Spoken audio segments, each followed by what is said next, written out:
Primero que todo, don Álvaro, muchas gracias por la oportunidad de la entrevista. Para nosotros los medios regionales es bastante valioso estos espacios porque a veces somos invisibilizados por la agenda política, ¿verdad?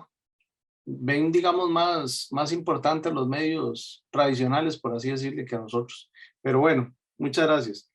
Don Álvaro, entiendo que usted es la persona encargada de la parte económica de la campaña de don José María Figueres, y en un eventual gobierno de don José María usted se encargaría, incluso ayer lo mencionó, desde Casa Presidencial en algunos de los ejes del equipo económico.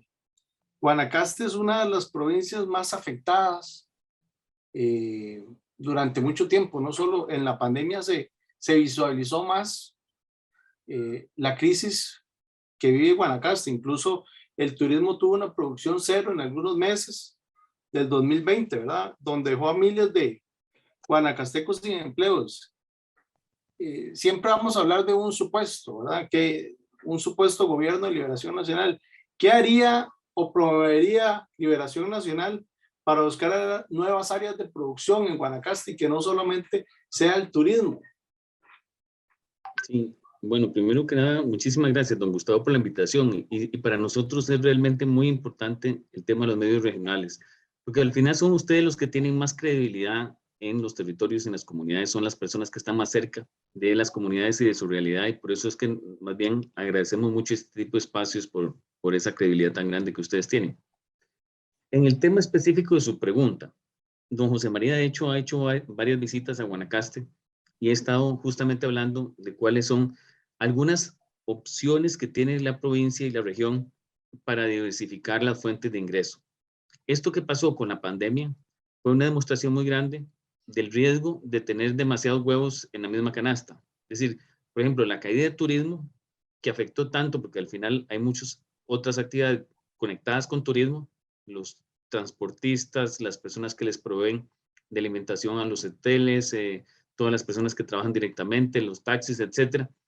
La alta concentración en un sector es muy peligroso, porque cuando ese sector se cae, el impacto en la economía y sobre todo en la vida de la gente, el desempleo fue de los más altos de Costa Rica. Guanacaste sufrió de las tasas de desempleo más altas del país, producto de esa dependencia de un sector.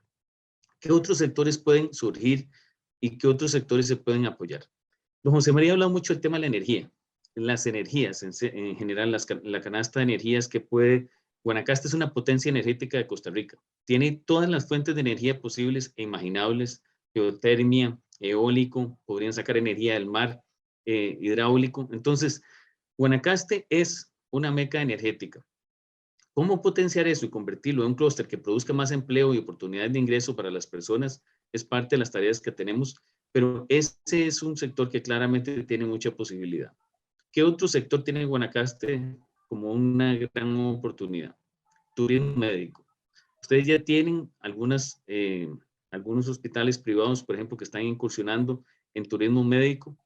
Y Guanacaste tiene todas las condiciones para combinar el turismo de lo que es médico, es propiamente cuando las personas se vienen a hacer un procedimiento a Guanacaste. Ustedes tienen aeropuerto internacional, están a un par de horas de vuelo de los Estados Unidos, y en Estados Unidos hay 300 millones de personas que tienen que estarse constantemente haciendo procedimientos a tarifas muy altas en su país. Venir a hacérselas a Costa Rica en lugares que estén certificados, que tengan el estándar de calidad, pero tarifas y precios más razonables, podría abrir un gran mercado y combinar la parte de la recuperación de las personas con el turismo de playa.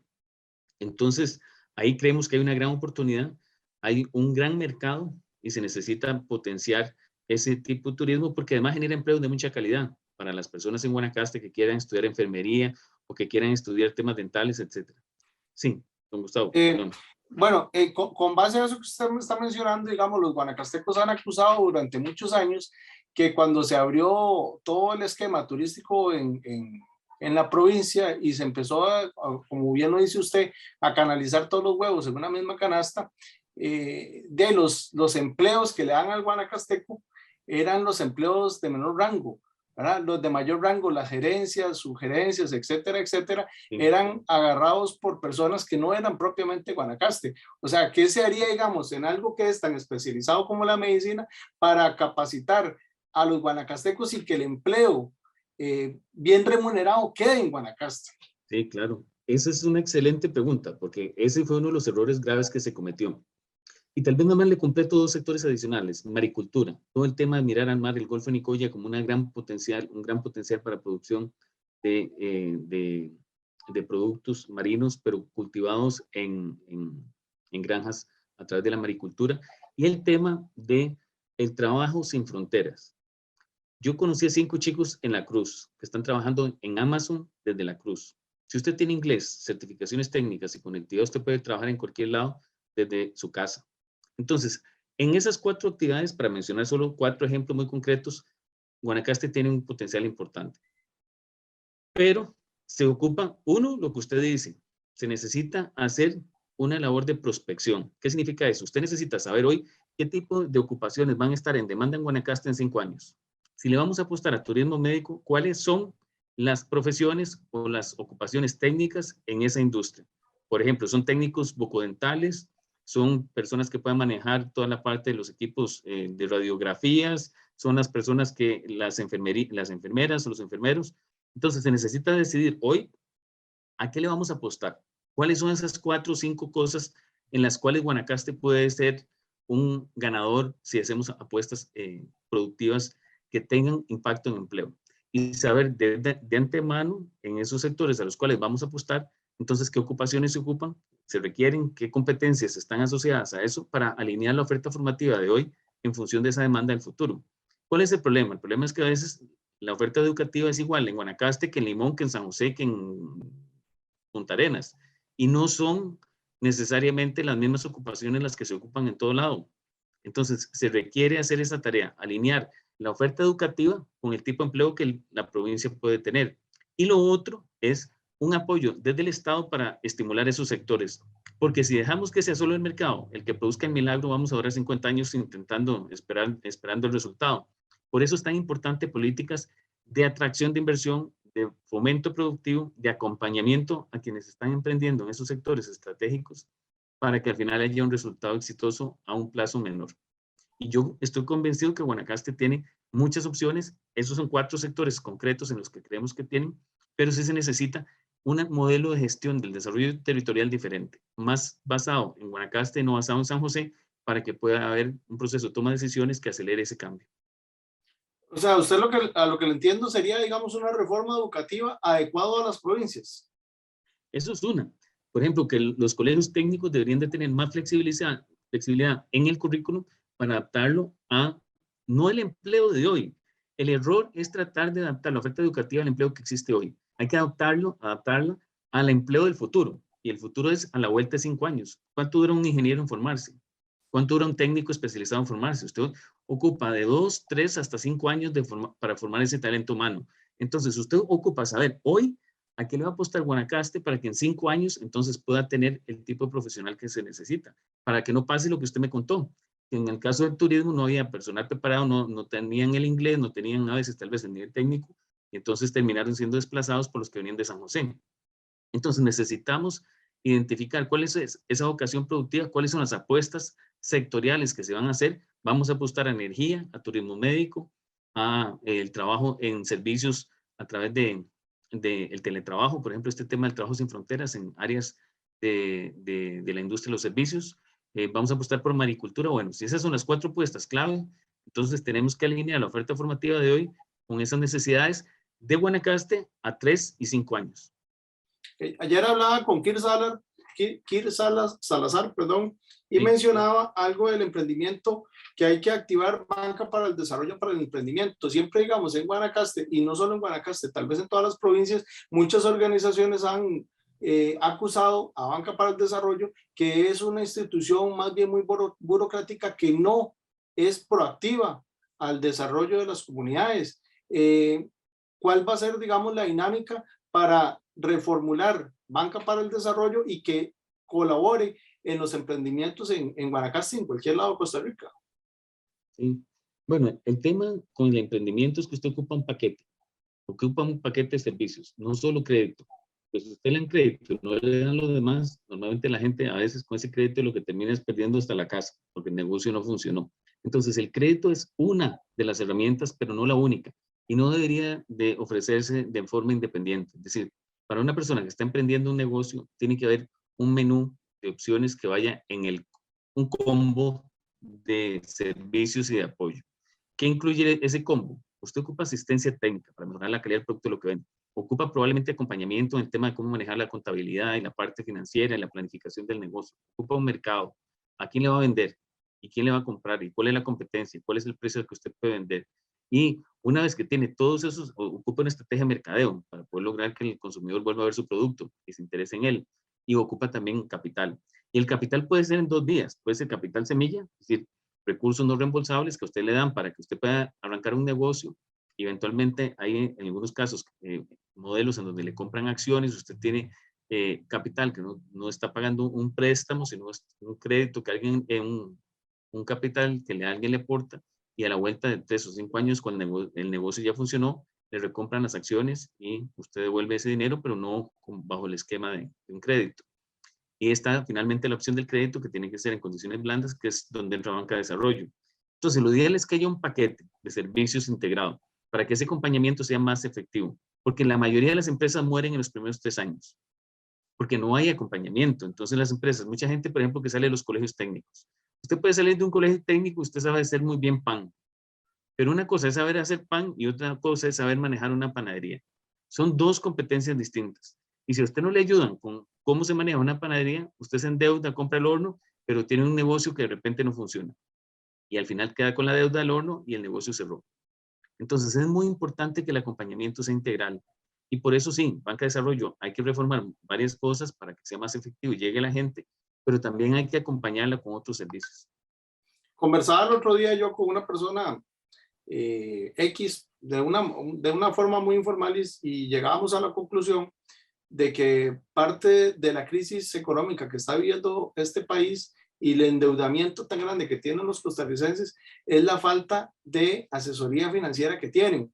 Entonces, decíamos que una de las cosas que se pueden solucionar es metiendo una clase de educación financiera en los colegios, pero en todos, no solo en los técnicos, ¿verdad? Usted ahorita menciona de que se podría reformular la educación en este país. ¿Se puede contemplar eso en algún momento? Sí, claro. Por ejemplo, esto que le decía, la educación técnica. La oferta de educación técnica tiene que estar muy diferenciada para cada territorio, porque la educación productiva de Guanacaste no se parece a la de Limón. Entonces hay que diseñar programas hechos para Guanacaste y para las apuestas productivas que el país está haciendo en Guanacaste. Entonces la educación tiene que conversar con las autoridades que están haciendo la política económica y de inversión.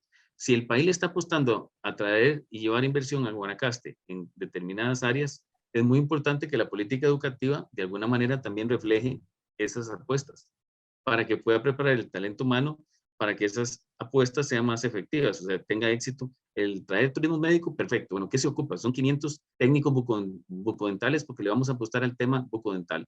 Arreglarle los dientes y ponerle frenillos a todos los que vengan de Estados Unidos, y si lo vendemos a la mitad del precio, lo que le cuesta ya con el boleto incluido y 2 noches de hotel. Eso sería un muy buen negocio para Guanacaste, pero entonces ocupamos 500 personas formadas en eso. Entonces hay que formar a las 500 antes de comenzar a vender el servicio en los Estados Unidos, porque si no, esas 500 vienen de San José y al final los guanacastecos y las guanacastecas no se benefician. Entonces yo estoy convencido que la oferta educativa, sobre todo en el área técnica, tiene que tener una diferenciación muy marcada. Otra cosa muy, muy importante, el bilingüismo. Esa es una de las apuestas principales que está en nuestro plan de gobierno. Necesitamos que este país se vuelva un país bilingüe para que la generación nueva tenga esa herramienta desde el principio, de etapas muy tempranas de la escuela. Y se necesita conectividad, porque hoy el mundo del trabajo no requiere que vaya a trabajar a la zona franca en San José. Usted lo puede hacer desde la Cruz. Lo que necesita es el ancho de banda suficiente, el inglés y una certificación técnica. Esa certificación técnica la puede obtener entre 9 y 12 meses. Entonces, si nosotros subsidiamos con becas a guanacastecos y guanacastecas que tengan la educación, la certificación técnica, que puedan adquirir el inglés a un nivel B1 o o más, que es lo que se necesita para entrar en estas empresas, y con una conectividad suficiente, que se han hecho algunos experimentos que aparentemente van bien en Guanacaste con los fondos de Fonatel. Entonces, bueno, si le damos a la generación joven de Guanacaste esas 3 herramientas, muchos de los empleos los pueden generar estando en la casa, no tienen que ir hasta San José. Entonces, yo creo que las oportunidades existen, pero sí hay que organizarse y sobre todo hacer los cambios y las reformas, como decías, Gustavo, por ejemplo, en la educación, en el tema de conectividad, en el tema del bilingüismo en la escuela, para que entonces esas oportunidades realmente sean efectivas. Vamos a cambiar un momento de tema. El tema del dólar. Sí, Actualmente el dólar está disparado desde hace algunas semanas, casi que sin control. O sea, no hay una regulación real, o por lo menos el costarricense no lo siente de esa manera. Esto obviamente ayuda al turismo porque el turista extranjero viene en dólar, pero no así el nacional. Y el nacional, propiamente en Guanacaste, y sabemos el nivel de informalidad que hay en la zona, que es grandísimo. ¿Cómo piensa atacar un eventual gobierno de liberación nacional, atacar eso? O sea, regular esa situación, porque como le digo, beneficia al turismo, pero al turista que llega, pero no sí al nacional que gana y gasta en colones. sí. Así es, ese es un muy buen punto. El tema, este mes el dólar va a bajar, porque normalmente por una cuestión estacional, las empresas multinacionales traen dólares para pagar aguinaldos y los impuestos y otras cosas. Entonces hay una tendencia a que en el mes de diciembre el dólar tiende a bajar. Pero ¿Me la tendencia a repita eso, largo por favor? plazo, Es que no escuché bien. hay, ¿Me repitas? este mes es muy probable que el dólar baje, Uh-huh. porque hay factores estacionales que hacen que baje. Por ejemplo, el tema de las multinacionales traen dólares a Costa Rica para pagar aguinaldos y algunos impuestos, y también llega un poco más de turismo, como lo que ustedes están viendo a través del Daniel Oduber. Entonces, esos factores estacionales hacen que el dólar baje. Incluso parte de la cosecha de sandía sale en esta época, de melón. Entonces, hay una tendencia a reducir el precio del dólar en el mes de diciembre. Ya después, en enero, va a volver a subir. Ahora, ¿cómo evitar que suba muy rápido y que suba muy alto? Bueno, por un lado, es muy importante que haya confianza en la economía de Costa Rica, porque cuando se pierde la confianza, la gente comienza a poner la plata afuera. Y esa es una de las razones por las cuales el dólar se dispara. Entonces, se necesita confianza en que el país va a mantener una estabilidad. Y por eso, nosotros ayer presentamos un equipo económico de personas muy capacitadas y muy experimentadas, incluyendo 2 expresidentes del Banco Central, incluyendo varios exministros de Hacienda, incluyendo gente que ha sido ministra de Planificación, de Comercio, etc. Se necesita dar señales de confianza. El inversionista tiene que saber que la economía va a estar bien manejada a partir de mayo. Y por eso es muy importante el equipo económico que presentamos ayer. ¿Qué se necesita más? Se necesita avanzar con la agenda de consolidación fiscal. Eso es básicamente tratar de contener los gastos del gobierno, tratar de equilibrar las finanzas del gobierno, porque ese es uno de los factores que presiona mucho por un lado, las expectativas de que la economía se puede complicar, pero también el gobierno cuando está muy endeudado, entonces, como ahora comienza a pedir una cantidad de préstamos y esos préstamos se van acumulando una deuda que se vuelve inmanejable y eso obviamente cambia las expectativas y afecta la confianza en el país y eso es una de las razones por las cuales la gente se lleva el dinero para afuera. Entonces necesitamos confianza. Esa es la primera cosa que se ocupa y por eso presentamos un equipo de gente muy experimentada ayer.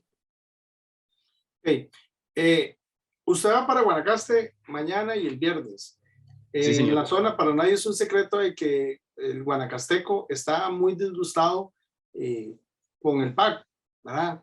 Pero también hay muchas personas que consideran o sienten en Liberación Nacional una continuación de las políticas económicas del PAC. O sea, ¿qué se le puede decir a estas personas?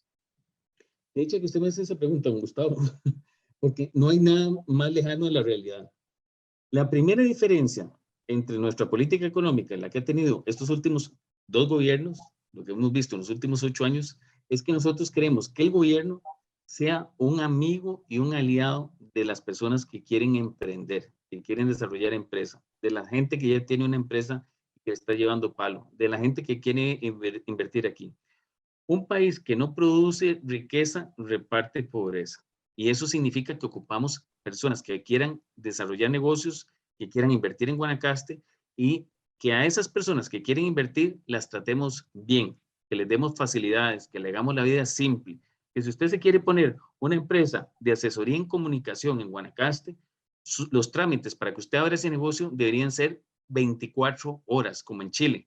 En Chile usted tiene un sistema que en 24 horas tiene inscrita una empresa con un número de cuenta bancaria de una vez asignado y un número contribuyente y tiene su sociedad registrada en línea.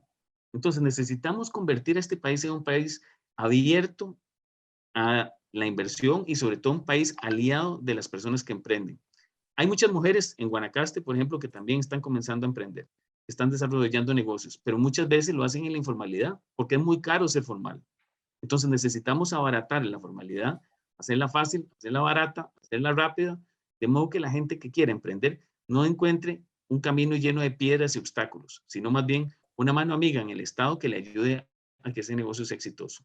Esa es la diferencia principal con la que va a arrancar el nuevo gobierno. Estos últimos 2 años, 2 gobiernos han sido una constante obstáculo permanente a quien emprende y una actitud hacia la empresa privada muy, muy hostil. Necesitamos darle vuelta a eso y que el Estado más bien sea un socio estratégico del emprendimiento. ¿Qué otra diferencia muy importante? Necesitamos crear un entorno para de competitividad, por ejemplo, todos estos temas que le decía. Conectividad. Tenemos desde hace años guardada la plata de Fonatel y durante los 2 años de pandemia no logramos conectar ni una escuela o muy pocas escuelas. Entonces seguimos desconectados. Tenemos plata guardada en APM, en Limón, de lo que paga el canon, la nueva empresa que maneja el puerto, y ahí está guardada. No hemos podido usarla. Tenemos plata banca de desarrollo guardada que no se usa. ¿Qué se ocupa? Se ocupa un gobierno eficiente que haga las cosas y que sepa cómo se administran los recursos públicos y los convertimos rápidamente en servicios a la gente. Esa eficiencia en el Estado no la hemos visto. Ustedes son conscientes de la cantidad de fondos a veces que quedan guardados en las instituciones porque no se saben ejecutar rápidamente y de manera eficiente. Entonces necesitamos un Estado eficiente y a eso nos vamos a abocar también. Don Álvaro, pero la Fracción de Liberación Nacional en la Asamblea Legislativa ha colaborado mucho para que con el PAC en el endeudamiento.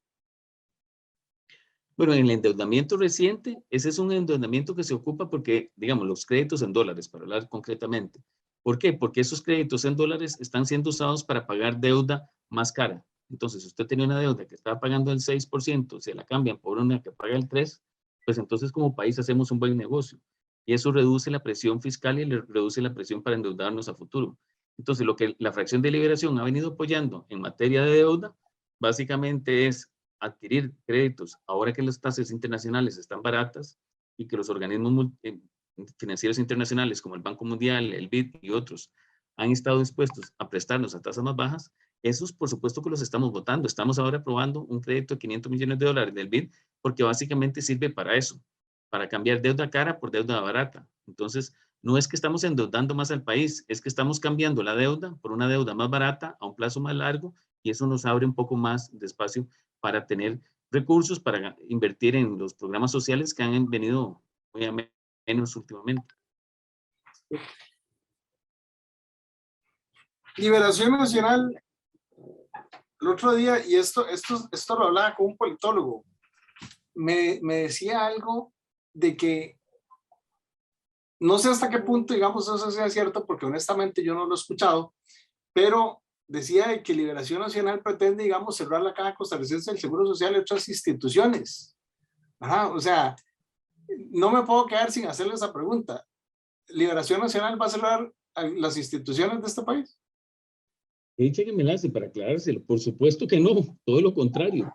El único candidato que abiertamente ha estado insistiendo en que no va a despedir a nadie y que no va a cerrar nada y que no va a vender nada es José María Figueres, por varias razones. Uno, en el caso de la Caja, esa es la columna vertebral de la justicia social en Costa Rica.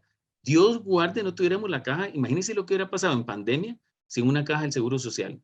Más bien, José María Figueres fue el que creó los EBAIS. Y en este país no mucha gente se acuerda de eso. Los EBAIS son producto del gobierno de José María Y esos EVAIS han sido clave en la pandemia. Sin EVAIS hubiéramos tenido mucho más problemas de darle atención a la gente porque no teníamos esa cercanía y esa estructura de los EVAIS en todo el país. Entonces, José María siempre ha sido amigo de la caja, siempre ha sido aliado de la seguridad social y siempre ha estado dispuesto a fortalecerla. Hoy por hoy, una de las prioridades que tenemos es cómo fortalecemos las finanzas de la caja, porque la caja está muy debilitada por los gastos que tuvo en pandemia y por la caída en los ingresos que fue resultado también de la pandemia. Entonces, fortalecer las finanzas de la caja tiene que ser una prioridad. Entonces, el tema de la caja de Seguro Social, todo lo que se pueda hacer por fortalecer a la caja, todo lo vamos a hacer, porque estamos convencidos de la importancia tan grande que tiene la institución y el rol tan importante que juega en materia de justicia social. En otras instituciones públicas hemos dicho lo mismo, lo que nos interesa es que funcionen bien, ni vender ni cerrar, que funcionen bien, esa es la agenda. Incluso Recope. Sí, nosotros no estamos ni por la venta ni por el cierre de Recope. Recope es una institución que puede jugar un papel importante en la transición energética de Costa Rica hacia combustibles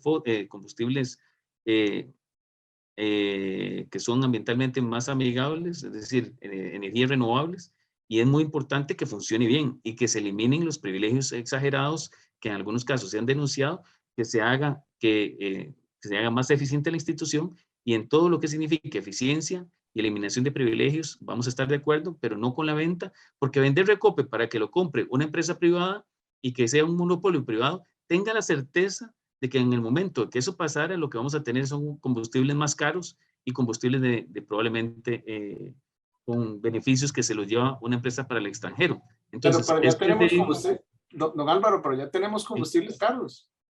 No, pero es que en Costa Rica el combustible, si usted le quita los impuestos, es más barato que en el resto de Centroamérica. Lo que hace el combustible caro son los impuestos, y son impuestos que se crearon para mantener la red de infraestructura vial. Entonces, Recope no hace un mal trabajo. Yo creo que eso es una cosa importante que a veces la gente no lo sabe. O sea, si el tema, si usted quitara los impuestos y compara el precio del combustible con todo el resto de Centroamérica, nosotros no tenemos el combustible más caro, más bien es uno de los baratos. Pero sí es cierto que hoy el consumidor paga más porque hay una parte de lo que uno paga que es un impuesto. Es el impuesto que se usa para el mantenimiento de la infraestructura, entre otras cosas.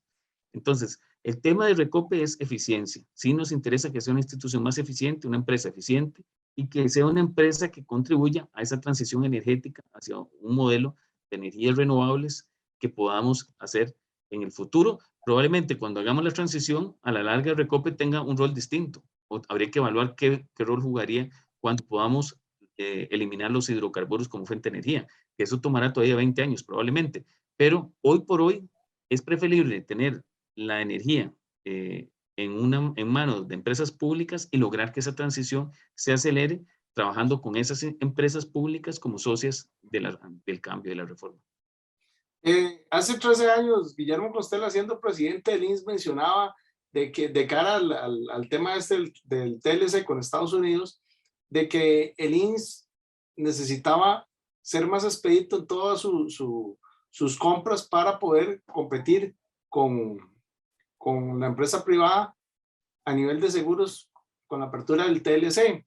¿Verdad? Eso lo decía Guillermo Costela en ese momento, hace 13 años, en el 2008. Hoy la burocracia es más grande y usted me menciona de que hay que hacer las cosas más expeditos, o sea, más bien venimos como un retroceso. Sí, bueno, porque algunas instituciones, si usted piensa, digamos, en mercados en donde están las empresas públicas compitiendo en competencia, yo sí creo que ahí ha habido un avance. Por ejemplo, seguros, banca y telecomunicaciones, ahí hoy los costarricenses pueden escoger. Y hay varias empresas a la cual usted le puede comprar el seguro de su carro o puede tener una tarjeta de crédito, usted escoge cuál banco quiere o en la empresa a la que usted le quiera comprar el servicio telefónico. Entonces, usted tiene hoy opciones y eso es muy bueno. Y el hecho de tener que competir a ser la empresa pública más eficiente, la obliga a ser más eficiente. Y esa es una de las cosas en las que el país avanzó. Si uno piensa en otro tipo de instituciones, por ejemplo, las instituciones de servicio, como puede ser las instituciones como, para ver, el PANI o las instituciones que le dan servicio a las empresas como puede ser el MEIC, etcétera, ahí se necesita muchísimo más esfuerzo en hacerlas eficientes, porque como no están sujetas a la competencia, pues entonces en algunos casos son instituciones que se vuelven muy burocráticas. Entonces ahí por supuesto que la agenda es una agenda de eficiencia. y la tecnología puede ser un gran aliado en esa eficiencia. Si usted tiene trámites digitales que no tenga que ir a hacer filas a las instituciones, el tema, por ejemplo, de las licencias de los muchachos que salen, que tienen 18 años, el tema del examen de la licencia, le abren la página y a los 3 minutos ya no hay ni una cita. Cosas de esas no deberían suceder con la tecnología. Hoy en día no deberían de estar pasando cosas de esas y los chicos y las chicas sin oportunidad de sacar la licencia porque no pueden hacer el examen, porque las citas se van como pan caliente en los 3 minutos que abre la página. Entonces hay muchas cosas que se pueden mejorar en materia de eficiencia y ese es el compromiso que tenemos, por supuesto, al llegar al gobierno. Ok. Rápidamente, porque Julie ya me dijo que quedan 10 minutos, entonces para aprovechar dos preguntas muy rápidas y finalizamos, don Álvaro. Con mucho gusto. Recuerdo que creo que fue con José María Figueres en su primera administración, bueno, en su única administración, que se inició esta discusión y la retomó el gobierno de Miguel Ángel Rodríguez, un depósito libre comercial en Nicoya. Eso generaría empleo, pero debilitaría Punta Arenas. Pensando en eso, ¿sí? ¿Qué posibilidades hay de retomar eso y el tema de las zonas francas en Guanacaste? Sí. Bueno, en el tema de zona franca hay una ley que está en trámite en la Asamblea Legislativa, que Liberación está apoyando, que es justamente una ley que crea incentivos especiales en las empresas que se ubican fuera de la gran área metropolitana, incluyendo por supuesto Guanacaste. Entonces, una vez que esa ley pase, que Liberación está promoviendo activamente su aprobación este año, esa ley permitiría crear incentivos especiales que deberían ser útiles para poder llevar más inversión a Guanacaste. En el tema del depósito libre, habría que evaluarlo. Yo no conozco el proyecto, pero me parece que es una idea que conviene estudiar para analizar si esa es la mejor alternativa o hay otras. ¿Sí? No hay proyecto. El proyecto murió en la administración de Milán Rodríguez. Pero sí se mencionó. De hecho, el que lo estaba promoviendo fue el finado Emanuel Ajoy, el diputado por la Unidad Social Cristiana en aquel momento. Pero siempre se ha mencionado, digamos, en Nicoya, quedó, digamos, en el colectivo del nicoyano esa idea. Ya. Sí, bueno, yo creo que es una idea que habría que evaluar. La misma idea me dijeron hace poco en Zixaola, que ellos también estaban pensando en la frontera con Panamá, por el lado de Zixaola, pensar en hacer una zona franca, una zona libre. Yo creo que esas son alternativas que hay que estudiar para ver la viabilidad y sobre todo si es una buena alternativa para generar empleo y llevar visitantes a la zona y que eso genere también negocios. Por supuesto que creo que cualquier idea de ese tipo conviene estudiarla con detenimiento. Perfecto. Don Álvaro, la última pregunta, me quedaron muchas preguntas, también me bajó bastantes, pero me quedaron muchas preguntas, pero el tiempo ya es el enemigo máximo. Muchas gracias, don Álvaro. Para servir, Gustavo, y en lo que te pueda servir, en lo que les pueda servir en el futuro, con todo gusto, puertas abiertas, igual que José María, para conversar sobre cualquier tema que lo tenga bien. Muchas gracias, Gustavo. Muchas gracias y muchos éxitos. Muchas gracias. Hasta luego. Hasta luego.